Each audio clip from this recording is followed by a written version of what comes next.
Sejam todos muito bem-vindos a mais uma reunião do BXGDE, que é o nosso grupo de discussões empresariais. O BXGDE é um grupo de discussões empresariais criado há 8 anos e desde o início a gente tem o patrocínio da Meet Platform, que reunimos, né, colaboradores de empresas de grande porte e especialistas para troca de experiências também e debates de assuntos relevantes e atuais das áreas fiscal, contábil, jurídica, trabalhista, tributária, e sempre fazemos também análise preventiva dos impactos a essas áreas e as áreas de negócio, incluindo as novidades também tributárias e projetos pilotos do Fisco, SPEDs, notas fiscais eletrônicas e e-social. Temos também os apoiadores, né, que é a Gerência Tributária FIENG, Goulart Collet Advogados, a Meet Platform, RSM Brasil, e temos também possibilidades de desenvolver projetos relacionados à tecnologia 4.0 no Centro 4.0 Senai. Gostaria de convidar Alexandre Evaristo, conselheiro do CARF, para apresentar para a gente aqui um tema que foi pautado, que subvenções governamentais, aspectos contábeis e tributários. Primeiro, falando um pouquinho de aspectos contábeis, né? Tinha, de certa forma, até a convergência ao padrão IFRS, então até a edição da Lei 11.638 de 2007, uma prática que era constante no Brasil. Então, a partir do momento que a gente quadrava uma subvenção como de investimento, a gente registrava essa subvenção diretamente no patrimônio líquido, em uma conta de reserva de capital de incentivos fiscais. Então, as subvenções de investimento elas não transitavam pelo resultado do exercício. Por sua vez, né, as subvenções que não se enquadrassem como investimento, aquelas de custeio, elas sim transitavam pelo resultado do exercício e, consequentemente, acabavam sofrendo os efeitos da tributação. Então, até a convergência ao padrão IFRS, a gente tinha essa distinção.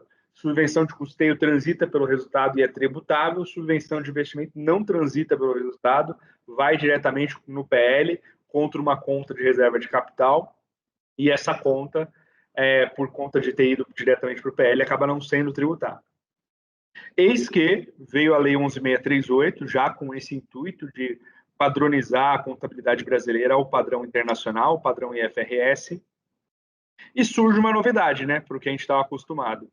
As subvenções de investimento, elas também passam a transitar pelo resultado do exercício. Aqui é um primeiro paradigma que foi quebrado. Ao ser transitado também pelo resultado do exercício, passa a ter um segundo problema. E como fazer a tributação disso? Será que a gente vai tributar ou não vai tributar? Bom, a norma contábil que regula as subvenções é essa norma contábil aqui, o CPC 7, o pronunciamento contábil número 7, subvenção e assistências governamentais. Ele é lastreado numa norma contábil internacional, que é essa IAS 20, que é lá do início da década de 80. Então, essa norma ela foi pensada num cenário mais mundial mesmo, não olhando ali para as características de cada um dos países. E qual que é o grande mote, né, dessa norma? É o fato da subvenção ser registrada no resultado do exercício, independente de qual seja a sua classificação. Por quê, né? Essa é uma primeira pergunta que a gente pode fazer. Por que transita pelo resultado agora? A norma, ela mesma vai tentar se justificar. O que ela vai dizer?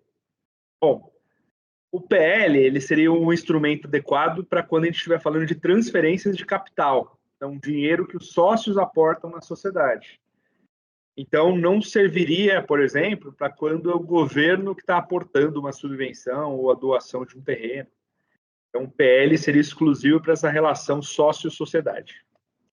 Segundo ponto, ao transitar pelo resultado, mostra-se que aquela subvenção ela deve refletir na performance da entidade, no desempenho da entidade. Então, ao você conseguir uma subvenção, você deveria ter um lucro maior, porque significa que seus gestores eles foram lá e correram atrás para conseguir uma subvenção. Então, é uma mensuração de desempenho. Então, a subvenção deveria estar no resultado por esse motivo também. Outro motivo que leva aí para o resultado, quando a gente fala dos nossos gastos com tributos, a gente também faz despesas e custos de tributos, que registra lá no resultado do exercício. Então, quando se trataria de incentivos fiscais, a lógica é que essa receita, entre aspas, tributária também transitasse pelo resultado. Então, esses são alguns dos fundamentos que levaram o normatizador contábil lá fora a defender o trânsito no resultado das subvenções e assistências governamentais. E o Brasil, quando adotou o IFRS, tanto no âmbito da Lei 11.638, quanto no âmbito do CPC 07, assumiu esse trânsito no resultado. Então, hoje, o cenário que nós temos é esse, então, que vem desde lá de 2008, né, para ser mais exato, quando começou a aplicação da 11.638, a gente tem um cenário que transita pelo resultado. Ninguém tem dúvida se é subvenção, se é um incentivo fiscal, independentemente de ser custeio ou investimento, transita pelo resultado. Outro ponto que é importante. Ótimo, transitou pelo resultado. Então, uma parcela ali do meu lucro contábil, ele foi formado com a receita daquela subvenção. E aí, como que eu faço com relação a esse montante? Aí, a lei das SA ela foi alterada também com a 11.638 e foi acrescentado esse artigo 195A. Esse artigo 195A ele traz a possibilidade de destinação dessa parcela do lucro que é decorrente da doação ou da subvenção, para ela ser destinada para uma reserva de capital. Reserva de lucro, desculpa. Para uma reserva de lucro. Então, existe então a possibilidade, aqui não é uma obrigatoriedade, é uma possibilidade mesmo, de que aquele montante do lucro ele seja destinado para uma reserva de lucro. E faz o seu sentido, né? Porque à medida em que você transitou pelo resultado, a ideia é que aquele montante não vá ser distribuído, e aí, ao ir para uma reserva específica, você ganha a rastreabilidade daquele montante. Ele passa a ter o seu valor ali destacado, e, consequentemente, você evita tanto que ele seja distribuído, quanto também permite que qualquer usuário externo da contabilidade, o investidor, ele consiga ver o montante de como a empresa recebeu de incentivos fiscais. Então, também tem uma função de transparência. Indo adiante, pessoal, qual que é o cenário que nós tínhamos aqui? Considerando que agora transita pelo resultado, como deve se dar a tributação dessa receita de subvenção, já que agora está integrando o resultado do exercício. E aí o legislador, já lá em 2009, ele preferiu o caminho da neutralidade.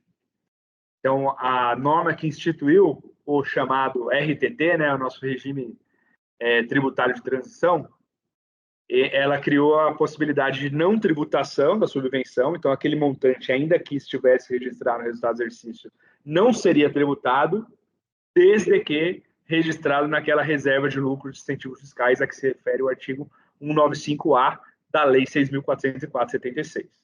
Ou seja, ao, vamos dizer assim, vincular a não tributação desse montante a essa destinação específica, criou-se com isso aquele poderá, né, que estava na lei do CCA, ele virou quase um deverá, no sentido de que ninguém quer tributar isso, então todo mundo passou a destinar exatamente para evitar a tributação. Passou a ser a tributação induzir o registro daquela reserva. O RTT ele vigorou ali entre 2008 até 2014, quando surgiu a Lei 12.973 de 2014, que extinguiu o RTT. Mas a lógica original da 12.973 seguiu mais ou menos o que estava previsto na 11.941. A não tributação daquele montante da subvenção de investimento, desde que houvesse destinação para aquela reserva específica de incentivos fiscais.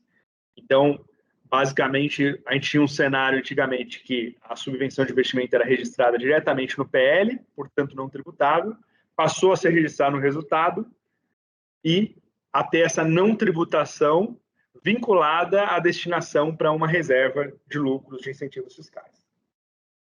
Uma discussão que é de mais de 40 anos que a gente tem no Brasil é a distinção entre as subvenções de custeio e de investimento. Essa distinção ela nunca foi, vamos dizer assim, exatamente clara. Por quê? É uma distinção que ela surge mais no âmbito infranormativo, ali no infralegal. Então, a gente tem uma definição ali, por exemplo, nesse parecer normativo de 112/78, que vai depender da intenção do subvencionador, destiná-las para investimento, a efetiva e específica aplicação da subvenção pelo beneficiário nos investimentos previstos. Então, a grosso modo, se a gente fosse tentar simplificar qual que seria a distinção, a subvenção de custeio é um incentivo fiscal que é dado pelos entes estatais, mas para ajudar a custear as operações da empresa, sem que seja exigido nenhum investimento específico em troca. Já a subvenção de investimento, não, ela parte do pressuposto que está sendo dado aquele incentivo, mas eu quero ali que tenha uma sincronia com um investimento específico, aquisição de máquinas, construção de uma planta industrial. Então, a distinção, a grosso modo, era essa. Mas tem muitas linhas tênues aqui, né? Aqui eu dei o exemplo nos casos mais extremos, mas tem muitas zonas cinzentas.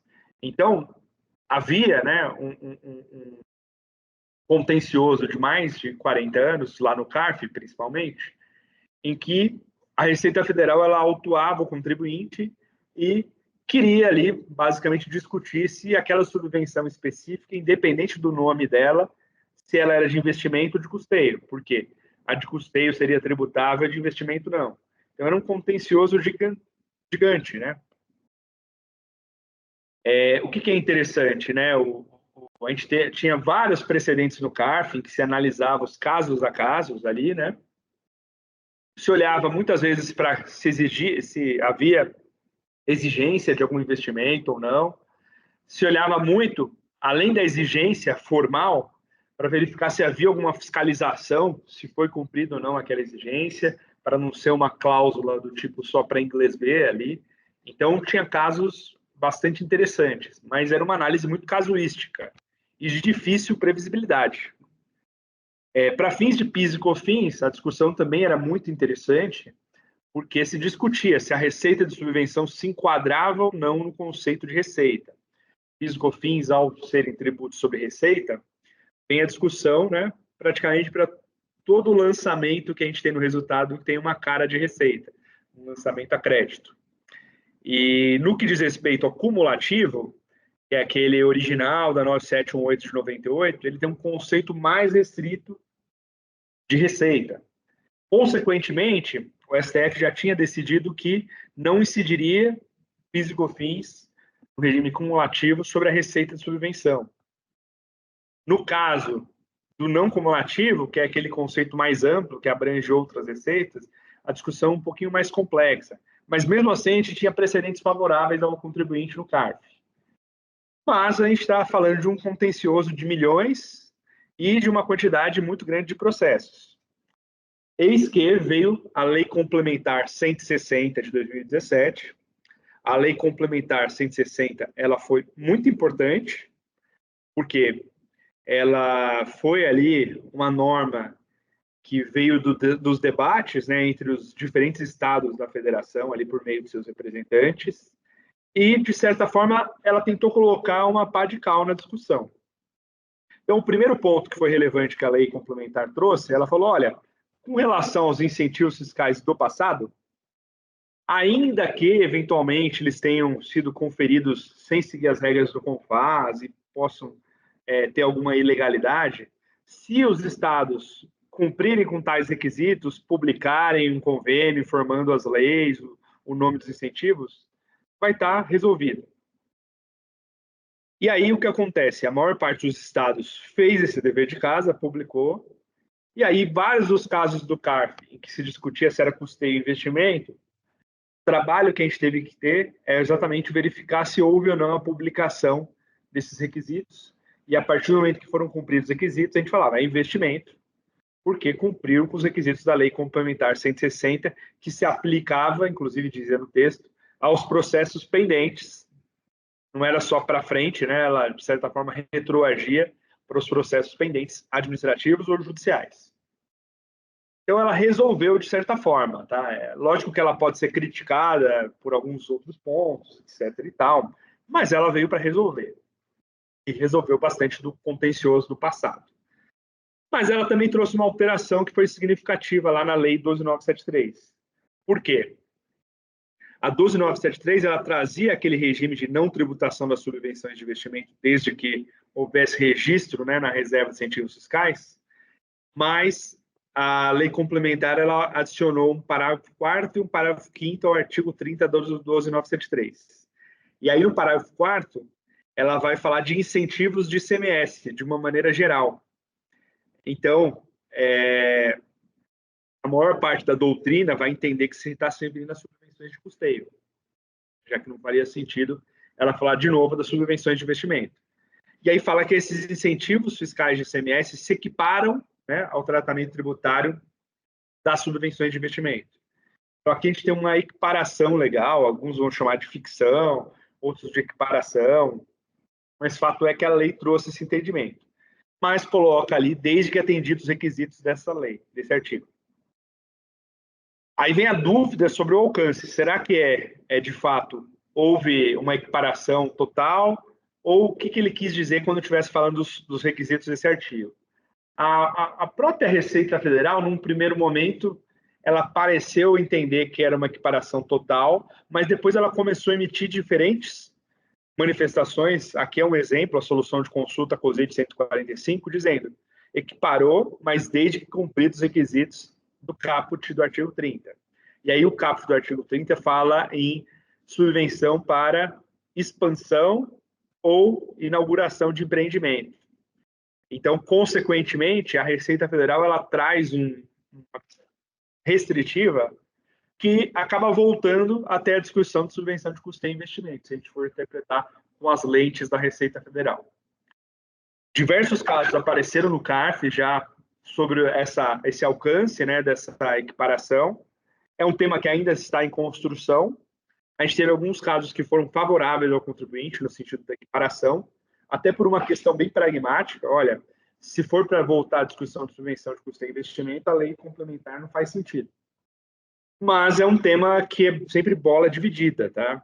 Então, costuma ser muito comum empates, e aí, a depender da regra do empate do momento, a decisão pode ter sido favorável ou desfavorável ao contribuinte.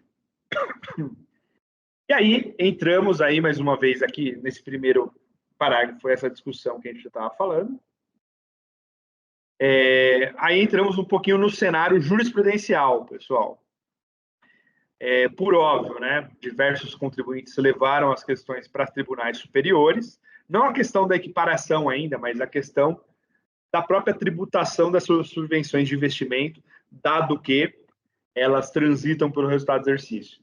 E a gente tem um caso bastante importante, que foi esse embargo de divergência no recurso especial 1.517.492.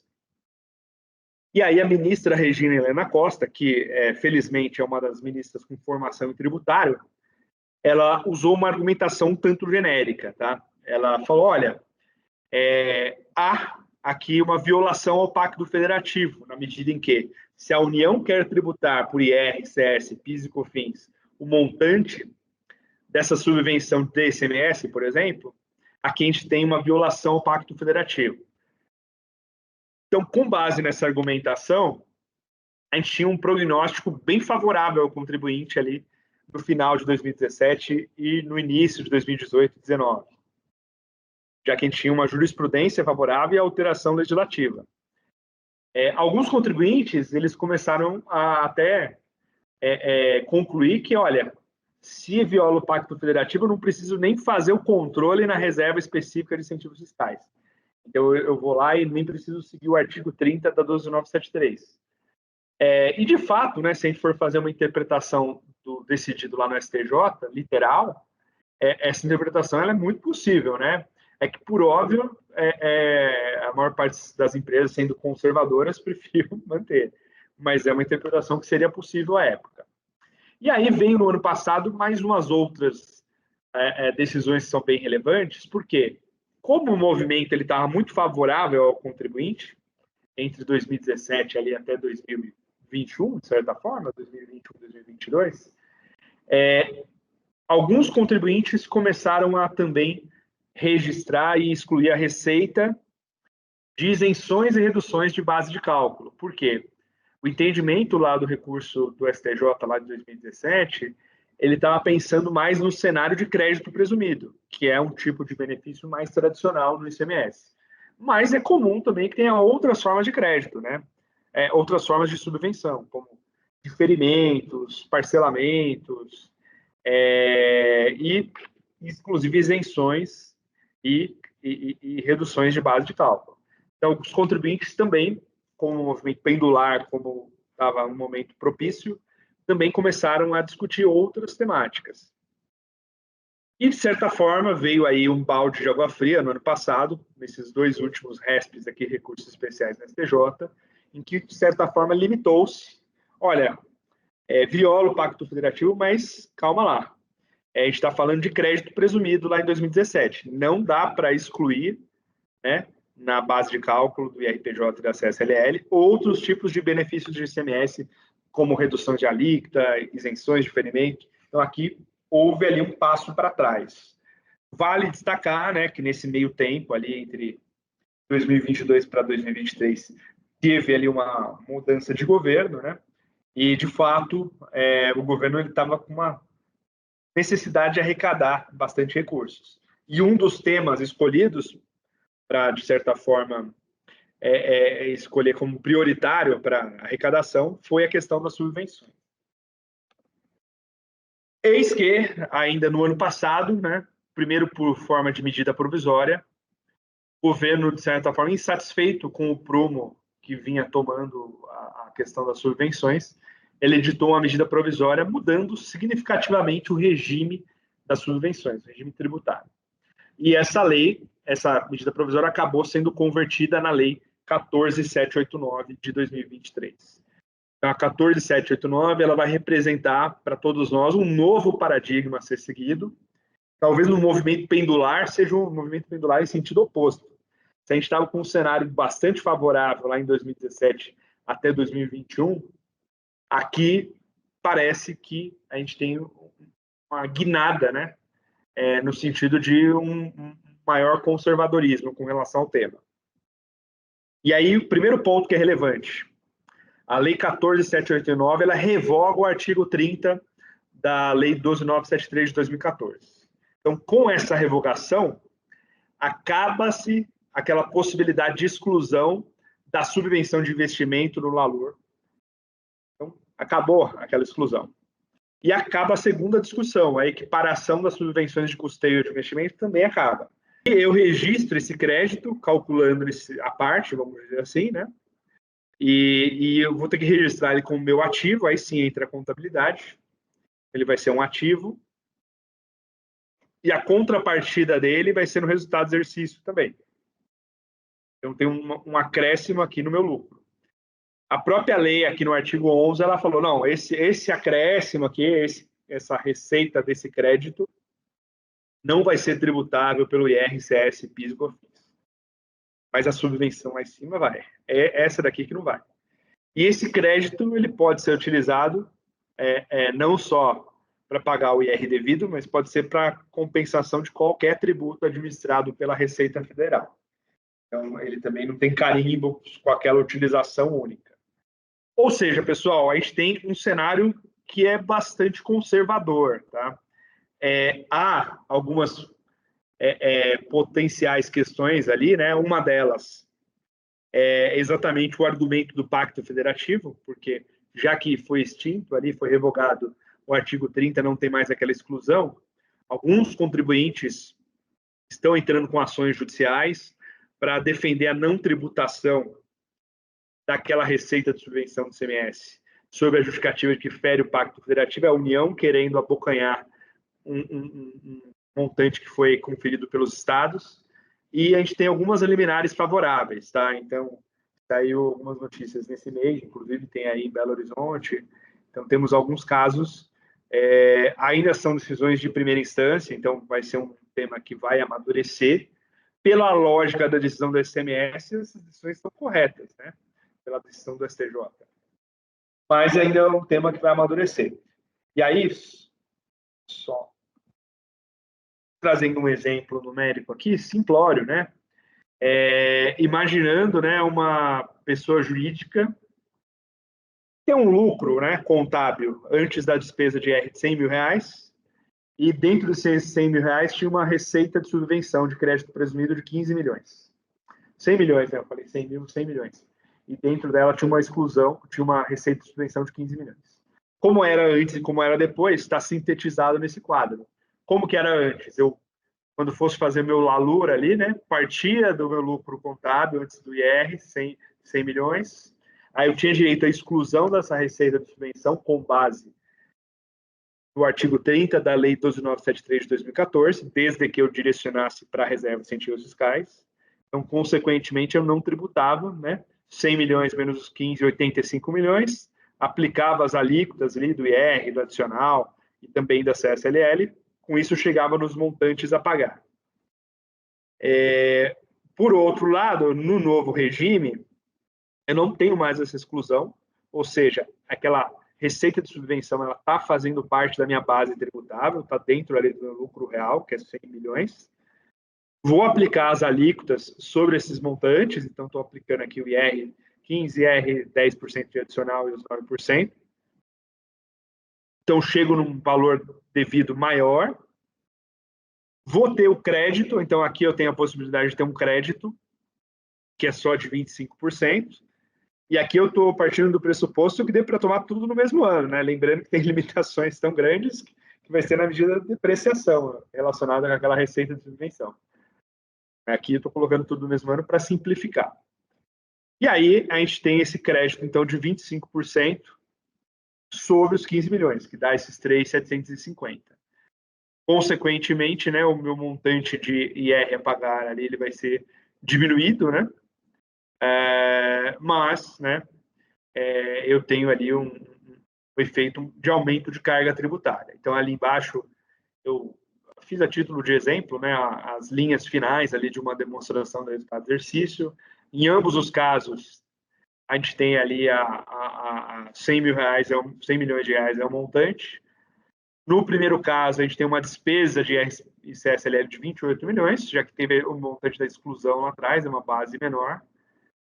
No outro, não, a gente já tem uma despesa quase cheia ali, 33, né? Imagina que a nominal é 34, né? Chegou quase nos 34, 33,97. Enquanto no outro foi 28,87, pensando em termos percentuais. Em compensação, né? Na situação 0, 1 ali, né? A gente não tem crédito nenhum. Nessa daqui a gente vai ter um crédito, mas ele só de 3.750. Então, aquilo que era quase 34% baixa ali, na ordem de mais ou menos 3%, mas ainda assim é um aumento de carga tributária.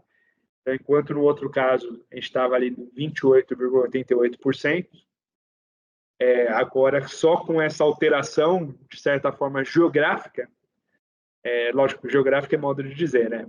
Do modo de cálculo, a carga aumentou ali. Então, esse é o nosso cenário aí, que dá margem a muitas discussões. Vai ser o tema que a gente vai estar discutindo aí, pelo menos, né, nos próximos 5 a 10 anos. Aí.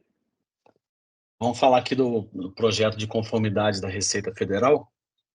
E aí, antes da gente falar do projeto de conformidade da Receita Federal, eu quero citar alguns aqui que já existem pelo Brasil, mostrando que não é um assunto novo, né, e que alguns estados já têm projetos nessa linha. Espírito Santo e Rio de Janeiro, através da Receita Federal, tinha um programa de conformidade. Esse programa foi criado em 21 e foi revogado em 23.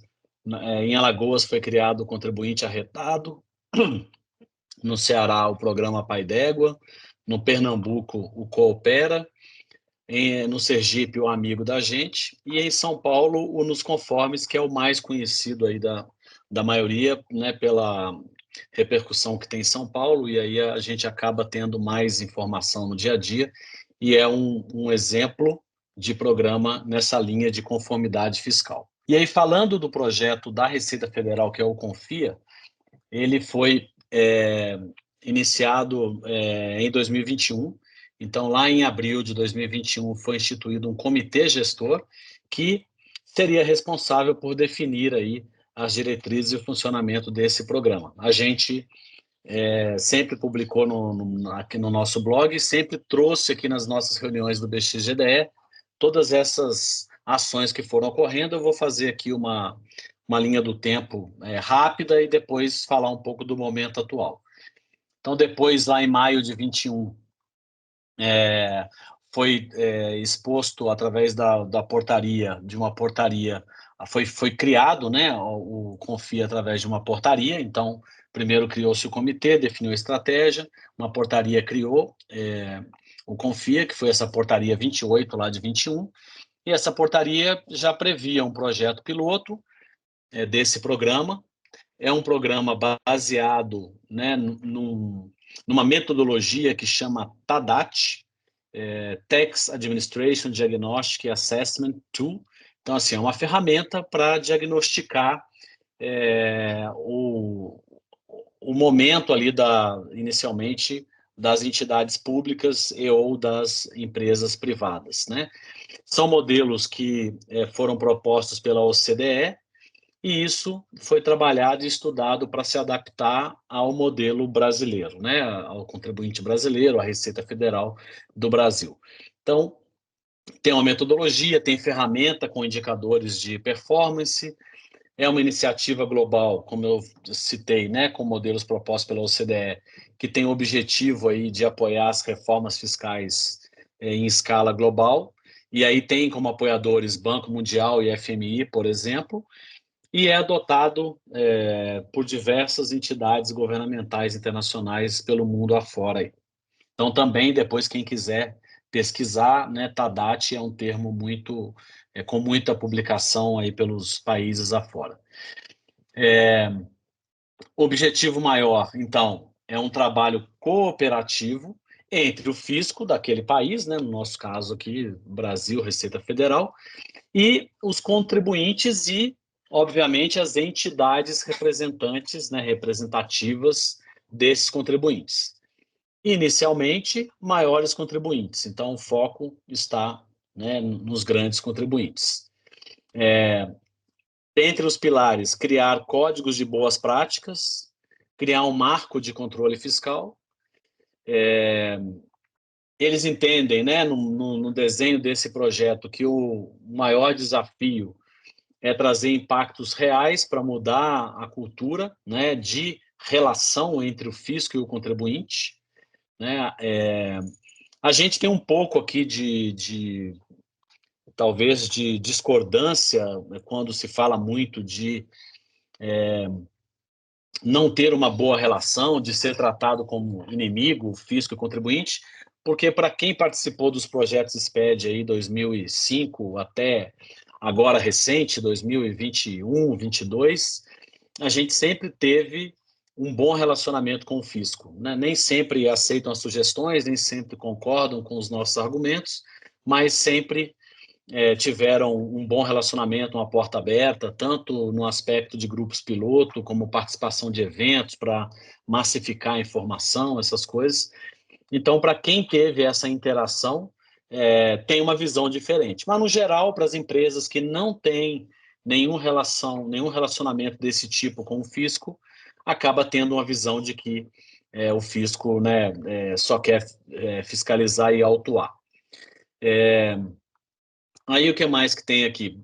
Vantagem, dentre as vantagens, ajudar a termos uma maior segurança jurídica. Então, isso vai ajudar a levar situações em que estão claras a nossa, dentre outras coisas, a nossa insegurança jurídica, e isso ajudar a melhorar esse aspecto.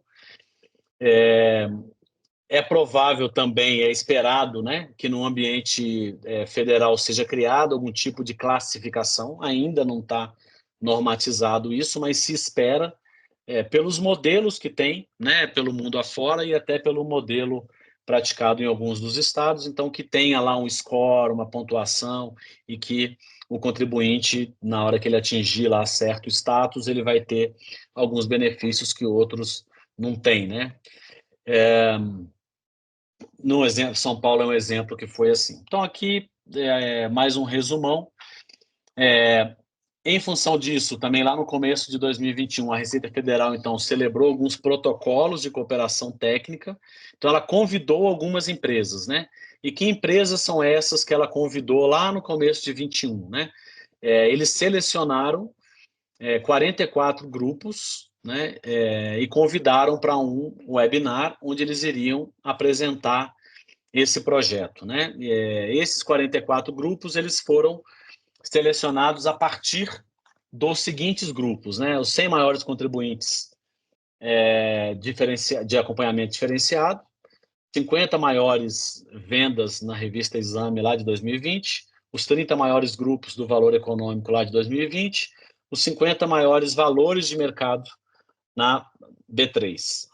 E também chamaram bancos, né, alinhados aí com o Bacen, porque a parte financeira é uma parte muito forte nessa questão de conformidade. Então, aí eles detalham mais um pouco ali, adicionaram, fizeram, foi a Febraban que sugeriu isso, os bancos foram adicionados e tal, adicionaram 2 grupos econômicos, e essa é a base do que foi feito até agora. E aí essas 40 empresas e 3 entidades, né, numa ata de reunião lá de dezembro de 21, eram essas aqui listadas, né? Então, por exemplo, né, no que nos tange a maioria aqui, indústria, né? Então, Ambev, ArcelorMittal, Braskem, BRF, Bung, Cargill, CSN, Fiat, Stellantis, Gerdau, Petrobras, Raízen, Repsol, Samsung, Shell, Suzano, Trapar, Vale, Volkswagen. E aí, CEMIG, né, na parte de energia, Carrefour, Banco do Brasil, etc. Então, essas são as empresas que fizeram parte desse momento inicial desse programa Confia. Eles criaram lá 3 câmaras temáticas, então, que iriam trabalhar cada uma com objetivo, né, como se fosse um comitê. Então, uma focada em boas práticas tributárias, uma formada em construir o modelo e a outra formada em montar o que seria o marco de controle fiscal, né? O que é que, ao ser atingido, considera-se que tem um controle fiscal. E aí, na época, essas empresas que foram candidatas ou convidadas e que foram entrando nessas câmaras temáticas aqui. No final de 2022, foi aprovada o modelo da realização dos testes de procedimentos. Então, como evolução desse projeto, né, um ano e pouco depois, aprovaram a realização dos testes de procedimentos. Também instituíram um centro nacional. Então, esse centro Confia, ele é subordinado à coordenação dos maiores contribuintes, né, que é a Comac, e tem lá a estrutura de gestão, né, como um comitê e tal, com os respectivos objetivos. Em novembro de 22, foi realizado o primeiro evento presencial envolvendo a Receita Federal, as entidades envolvidas e as empresas, onde foi apresentado o modelo do Confia, quem já estava participando, o que estava fazendo, onde empresas novas se candidataram, empresas que já estavam pediram para se afastar. Em novembro de 22, teve um fórum, né, onde foram discutidas questões tributárias, e aí também falou um pouco mais desse evento. Já em fevereiro de 23, a gente teve a medida provisória 1160, né, que tratava da questão do voto de qualidade do CARF e também dos programas de conformidade cooperativa. Antes de eu falar do projeto de lei, né, que virou lei, né, no meio do caminho ali, em maio, na publicação do relatório anual de fiscalização da Receita Federal, ela trouxe uma atualização do projeto, né?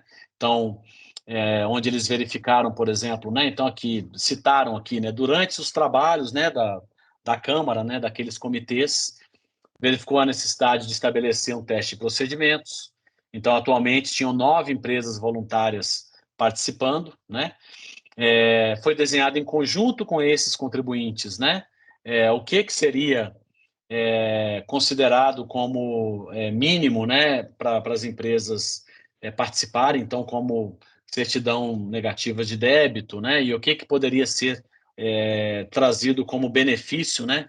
Então, a certidão negativa de débito proativa, é um benefício que a Receita está se comprometendo. Foi, né, verificada a necessidade de instituição da Câmara Temática, né, sobre sanções tributárias, então os contribuintes trouxeram isso, que isso é uma questão importante.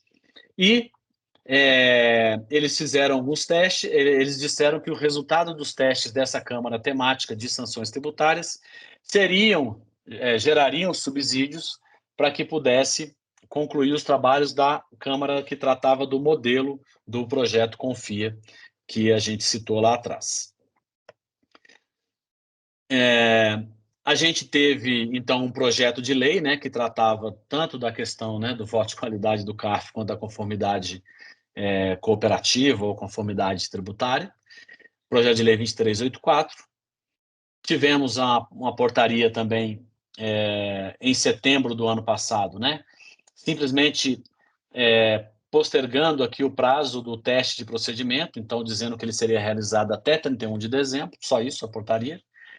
E nós tivemos aquele projeto de lei que virou lei, né, em setembro, com a Lei 14.689, trazendo mais embasamento, né, jurídico, normatizando as questões de conformidade tributária.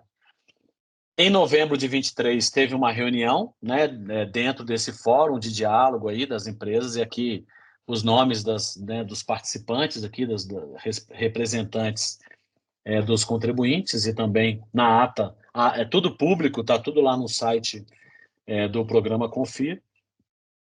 Tem também os participantes do lado da Receita Federal.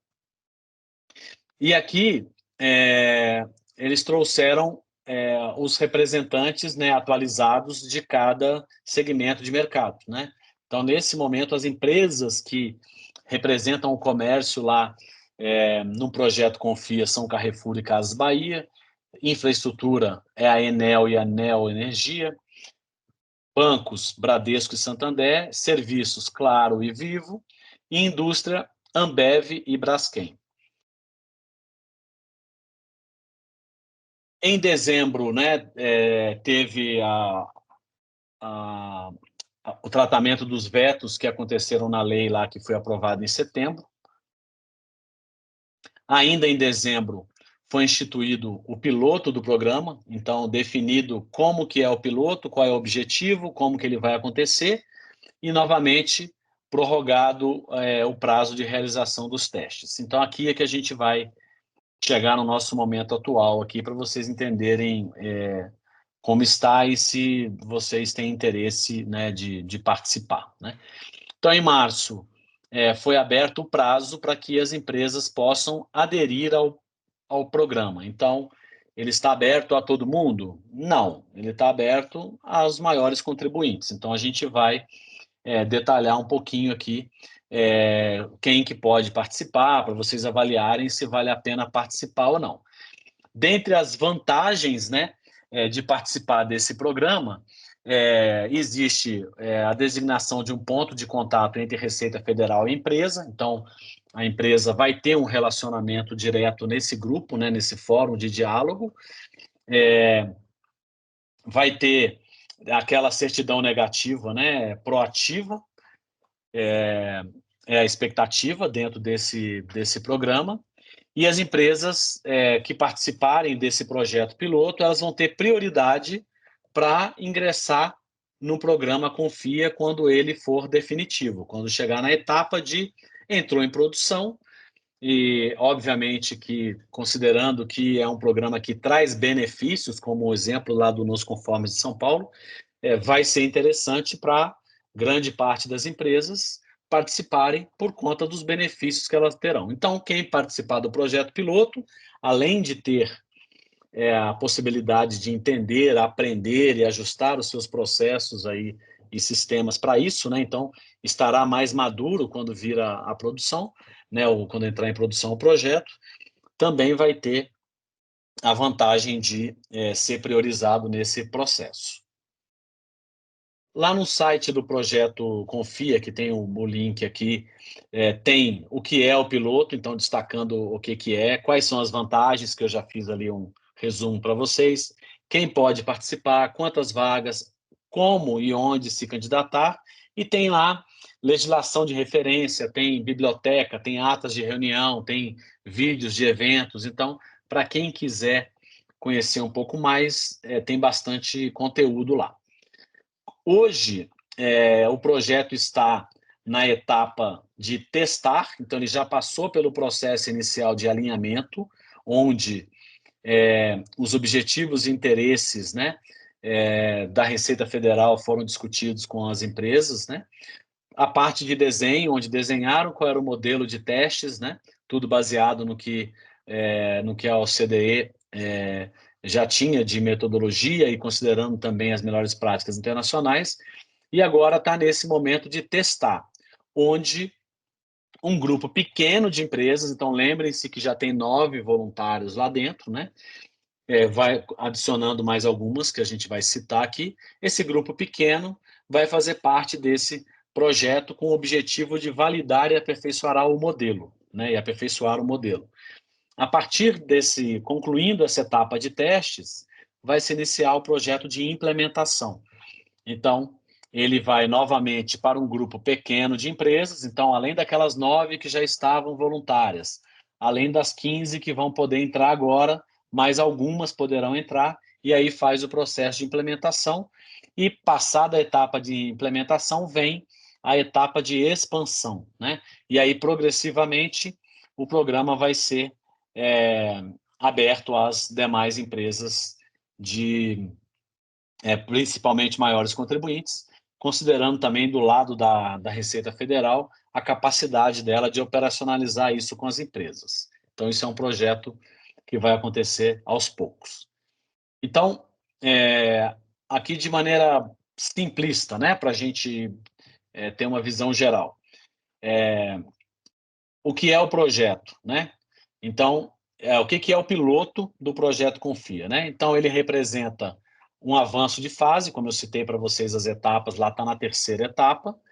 A partir de agora, novas empresas poderão entrar, haverá um emprego de critérios qualitativos e quantitativos para essas empresas entrarem, eu vou mostrar esses critérios para vocês, e vai ser feito um teste desse processo de adesão em 5 etapas para a empresa ser aprovada. Então, primeiro é a autoavaliação. A empresa vai lá, vai preencher lá um questionário e tal, e ela mesma vai ver se ela está apta ou não a pedir a candidatura. Pediu a candidatura, vai ter candidatura, validação, e à medida que vai passando de etapa, elaboração do plano de trabalho de conformidade e a certificação. Então, essas são as etapas, né, do processo de adesão.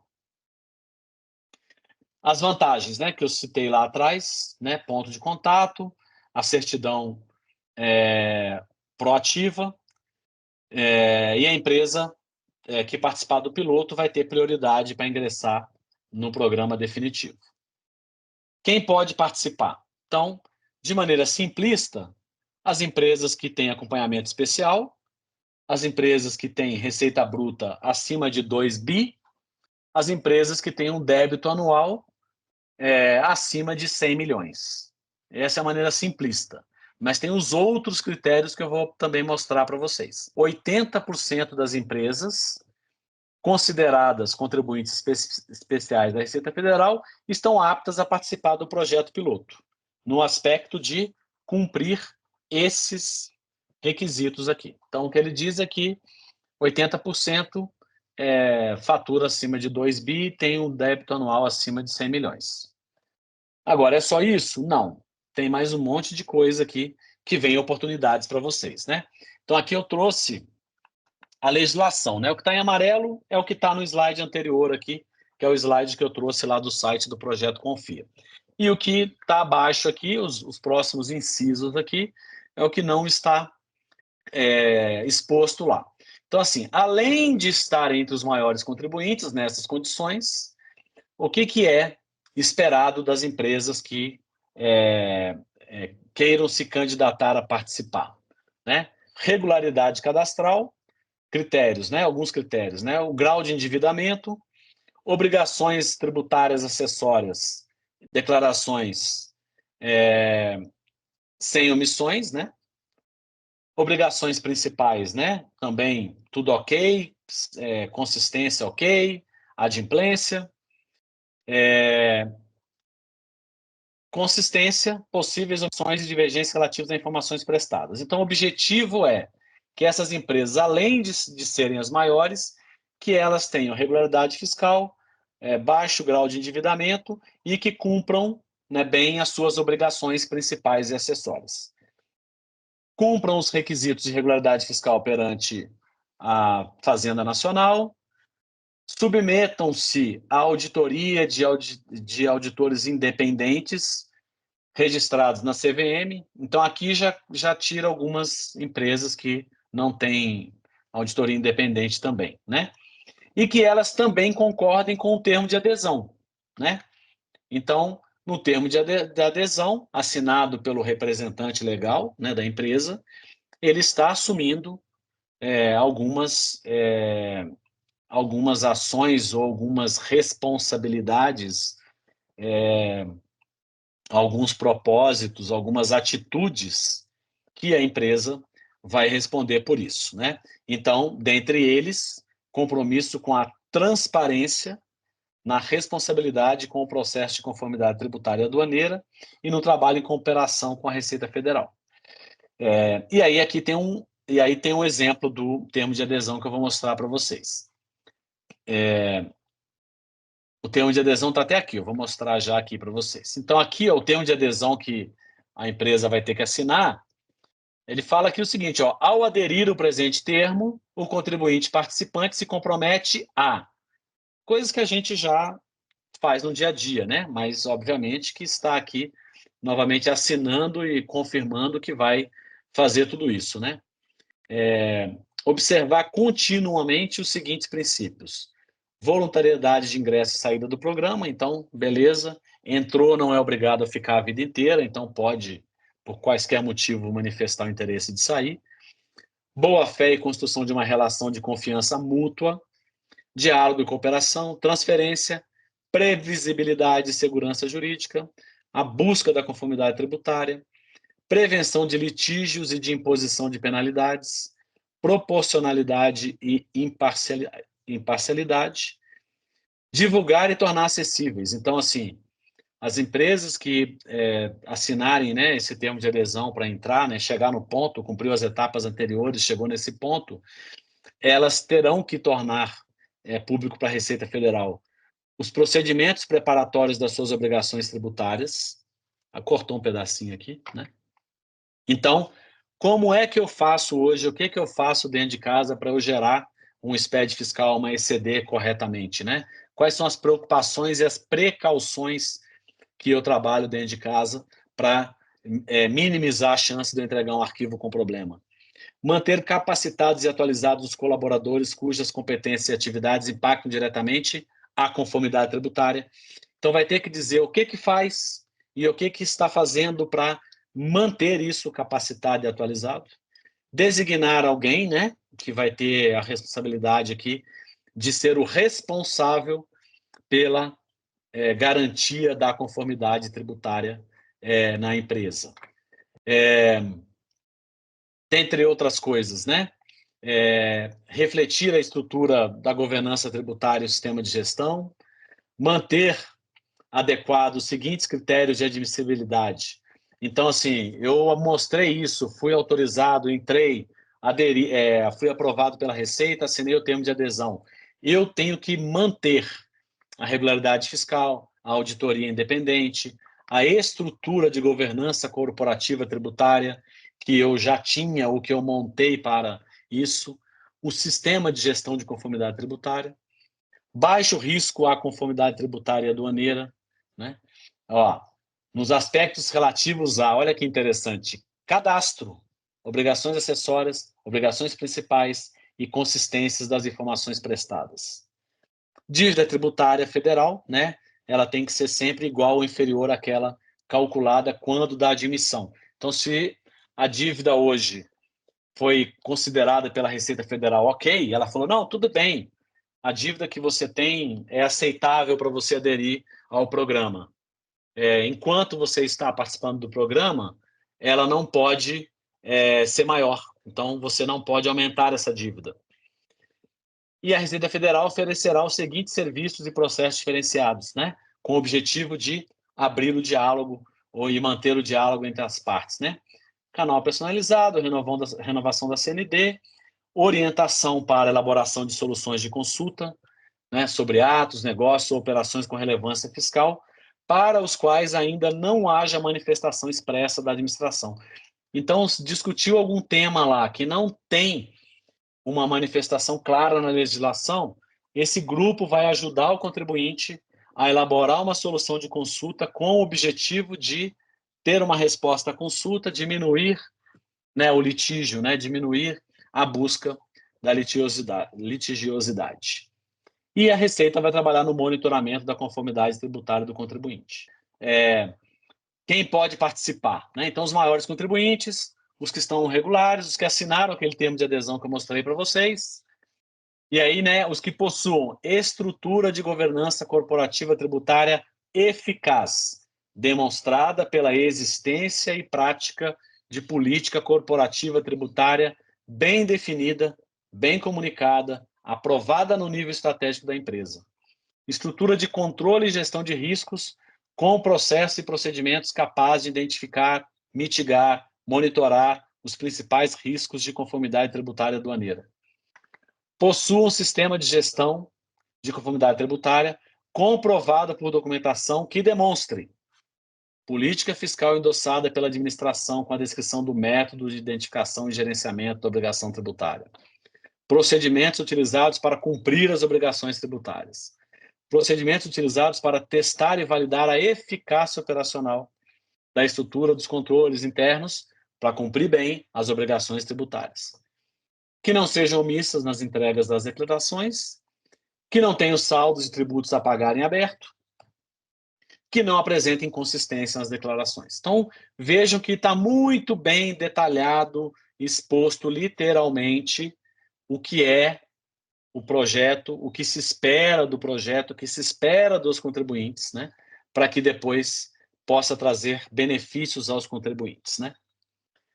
Quantas vagas são? Então, já tem 9 empresas voluntárias, agora eles vão abrir para mais 15. Então, mais do que 15 podem se candidatar, e aí o que passar naquelas etapas, até o limite de 15 poderão participar do projeto. Como se candidatar? Então, através do ECAC, até o dia 5 de abril. Então, desde 18 de março até o dia 5 de abril,